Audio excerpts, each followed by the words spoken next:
with Dear Harry Anderson. Here is Adam on the toll-free in Ottawa, Ontario. Hi, Adam. Welcome to CBS Late Night. Hi, Tom. Hi, Harry. Hey. Terry, I just wanted to know whether you wanted to be a magician or an actor when you were growing up as a kid.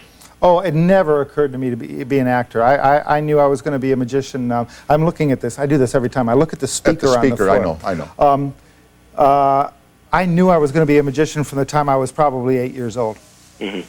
And it's all that I've ever really wanted to do. And did you do all the stuff that we all did as 8-year-old kids? You know, the magic kit with the cups and balls and all that I was stuff? lucky. I was in Chicago, and there are great old card men in Chicago.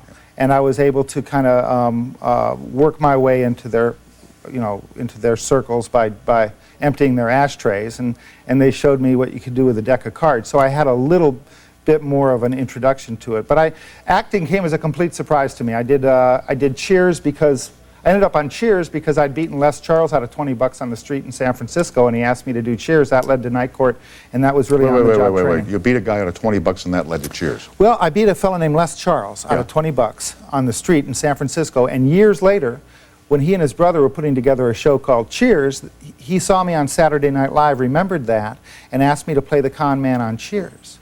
Brandon Tartikoff saw me do that and decided I was an actor and put me on Night Court, and before he found out that I wasn't an actor, I had a 5-year contract.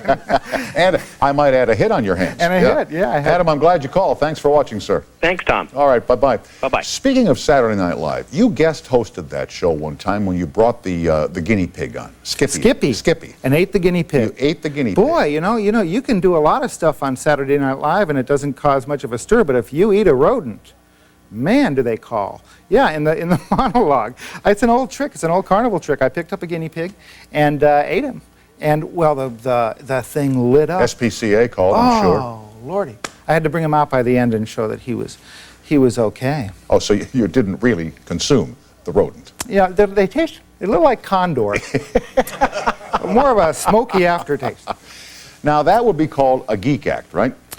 Yeah, I would say eating a guinea pig would qualify. Biting the heads off chickens, geek act, pounding nails up your nose. I also did a thing where I would take a spike and put it through my arm and bleed all over the place. And those were old carnival pieces, yeah. But there was a time in America when geek was an honorable profession. Well, it was never exactly honorable. Well, let's say that a lot of people made their living being geeks. It didn't have the definition that it does now. If somebody's a geek, he's stupid, he's dumb, he's... No, it was always, he was out, that's for sure. Yeah. The 10-in-1 would include, along with sword swallowers and the guy that would throw knives at his future ex-wife, there would be a guy who would bite the heads off chickens or mutilate himself, and they would call him the Wild Man of Borneo. That would be his banner. We had a guy on NBC late night one year who would take those things that they use to cook chickens when they truss them up. What do you call those things?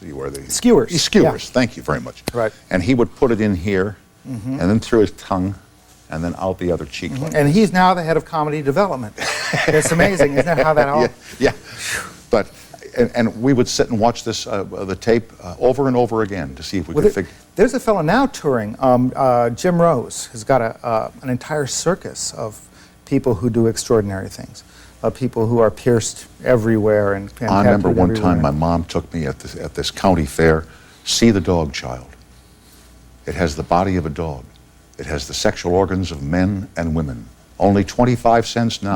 Come inside and see the dog child. Well, we could not wait to get in and see this thing in a glass jar this tall that looked like a dog, that looked like a boy dog and a girl dog. And I thought to myself, man, what some people will pay to see. And they got you. Yeah, they got your quarter, Mom, and you're thinking, my goodness. Yeah, they sure did. Yeah, you did a special, you did a show, a sideshow. Yeah, in fact, when we got to talking about this today, about what we're going to talk about tonight, a couple of years ago, maybe 7, 8 years ago now, on NBC, I took a bunch of TV stars and turned them into freaks. And I was reminded of this today. So can we look at this thing? Sure. I did bring. But you want to say what it is? This is John Astin as a three-legged man. Now, you know John. Sure. He's out of his skull. Oh, yeah. And he plays Tommy Trio, who's a three-legged man, who's on a show very much like yours, except it's called Carny Knowledge. I'm you, and I'm interviewing carnival freaks.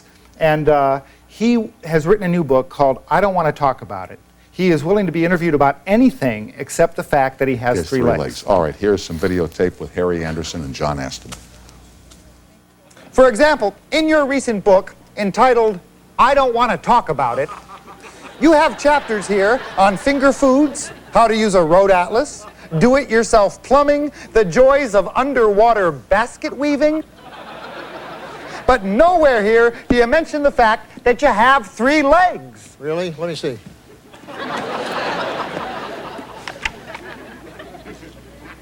Well, that's editing for you. Had no control over that. Tommy, Hey, here's a great chapter on spackling tips. Tommy, you've got 3 legs. Yeah, I've got 3 legs. So, what do you call that? Investigative journalism? Mr. Trio. Go on, force the issue. You don't know what it's like, having more shoes than Imelda Marcos, slapping myself silly every time I go bowling. Oh, sure, I went to Harvard as a lab experiment. In I addition, had a guy 6'9" in that chair who had a leg long enough to be out there to be his 3rd leg. besides acting, besides these shows that you do, like this one that we saw, Sideshow and the Magic Show, which ran here on CBS back, I think, beginning of this year, Right. you collect stuff, as do I. I love Yeah. collecting stuff. I have electric trains, I have player Me too. I got pianos, I've trains. got piano rolls and musical instruments and stuff like. You have all that stuff too. Oh, I've trained. Yeah, I like toys. I mean, I Yeah. think that's probably why magic appealed to me. Was that it was an excuse to collect stuff, to have neat stuff. What's that your didn't favorite need to- stuff these days? Oh gosh, I really got caught by computers. Really? Yeah, and I try to stay up. I stay up with that. I love trains, and I have not yet had the time to really put together my dream layout. Magic props, anything that just that's neat. I mean, that's all. Yeah. That's pretty much all it has to be. Are we is neat. collectors or are we hoarders? Oh, probably just obsessive compulsives, Mm-hmm. you know, who could use lithium. I don't know, you know. Ask my wife, she understands me I better than I sometimes do. will look at a piece of equipment in my train collection from the 30s or the 20s, old trains, and you wonder which kid had it for Christmas, and where was it, and where did they live, and did they? Because these were all toys. And I'll tell you something. Maybe I'm rationalizing my obsessive compulsion, but I like the idea that I'm helping keep some guy who makes unique things from taking a job in a factory where he's going to make something very commonplace. That by supporting, by indulging myself this way, I'm actually kind of maybe keeping some arts alive. Or helping I'll tell you what else we're doing. We're caretaking. Yeah. We're making sure that those who follow realize what came before. Well, sure. So we're really candidates for sainthood in We're this. performing a great public service. You hear that, Leslie? You watching? Yeah, Okay. yeah. Moonves. He's talking to Moonves. Back with Harry Anderson from Dave's World and Harvey soon on CBS. We'll continue after this break.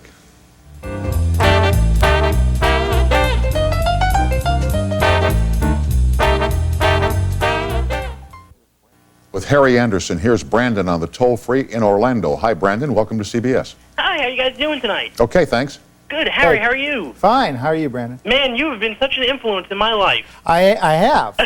Believe it or not, you have. I actually bought a fedora because of you. Oh, you did? Yeah, I grew up watching Night Court. In fact, a friend of mine in Jersey, we tried getting your phone number, not knowing that you lived in Seattle. Yeah. And well, we spoke to some Harry Anderson in L.A. that was not you. Yeah, And there's- is he the new influence in your life now? No. Steven Spielberg is. Oh, good for you. But I was just wondering, what inspired you to write your book, Games You Can't Win? Games You Can't Lose. Games you can't lose. Well, it was. It sounded like fun, and my buddy Turk Pipkin is a writer, and it was. Magicians always write books, so it was just an opportunity to have some and fun. flesh out the title here, Games You Can't Lose. Games You Can't Lose, a guide for suckers. It was just a collection of scams that you could pull on your friends and make a buck or two. Gotcha. It was when I was younger, I was actually a member of IBM Ring 123. IBM is International Brotherhood of Magicians Yes. when he says it. It's not business machine. And- Not business machines. And every year I went to Tanning's. I was hoping to see you, but I never did. Oh, I didn't play Tannins until a couple of years ago. We went up to Kutcher's and did the get-together. And Yeah. Brandon, why is Steven Spielberg your main man now? Well, one day I'd like to be sitting in Harry's chair right now. I got you. I got you. My dream is to build a theme park someday. Build a theme park. That's Wow. That's what I'm going for. I'm following my dream and shooting for the stars. There you Fabulous. go, Brandon. Go for it, man. Fedora Land. Good Good night, Brandon. Thanks for night. watching. Thank you very much. All right, bye-bye. So anyway, magician, what'd you bring for us? Okay, I brought a card trick. Good. I brought a card trick. Yikes.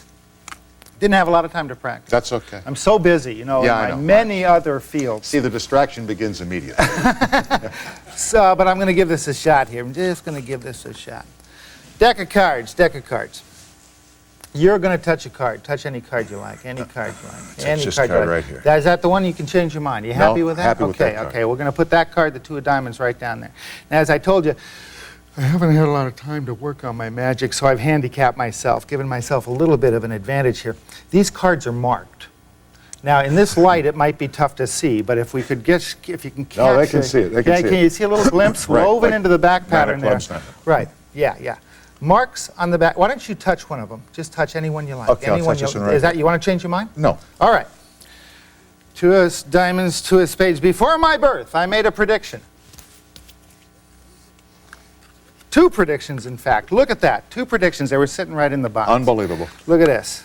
This one is the, Six of spades. yeah, okay, all right, fine. That's a six. That's a spade. Right. That's a spade. That's right. And I said spade. Uh-huh. Not bad. Not bad. Not great. But not bad. Not bad. Yeah. This is not as good. And we all know what's coming. Well, this is the Queen of Hearts. Queen of Hearts, right. But that's red. Red, The Queen of Hearts would yeah, be red. Yeah. Poor, but not weak. Thanks. Good. Well, the fact is, see, as bad as I am at predicting, I'm even worse at marking cards. Yeah. I am. I really am. Because Oh. I put the two of spades on the back of the six of spades. And I took the Queen of Hearts. Stay seated. Thank you. Thank you. Thank you very much. You've been known, not in this instance, but you've been known to tell the secret of an illusion, whereas many magicians say that they will give away no illusion. Well, I happen to believe that everyone can benefit from knowing a couple of tricks, a couple of good tricks. It's a great way, they're great icebreakers, it's a great way to meet girls, it's a great way to just kind of warm yourself up to a group. And there's lots of tricks. There's no reason, that I have to tell you about Houdini's water torture cell, but if, Right. if I can tell you how to put a pen through your tongue and, that's going to get you a date, you're probably cruising the wrong bars. Yeah, and on top of it all, you play musical instruments. I do. Hey, well, funny you should mention that because John, your Producer. producer, actually saw me do this once and asked if I still could. I used to do this on the street. I would eat an apple, balance a ping pong ball on my nose. Now this and is your play. finish. This is your finish. So This is the finale. This is the finale. Okay. Well, this is Beethoven. This is Beethoven, guys. I ain't sloughing here. Beethoven. Now, I Okay. would need to be eating an apple so you understand how why. about drinking a glass of water?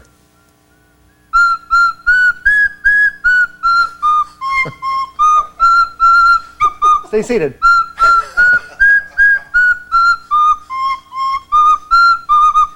There's more.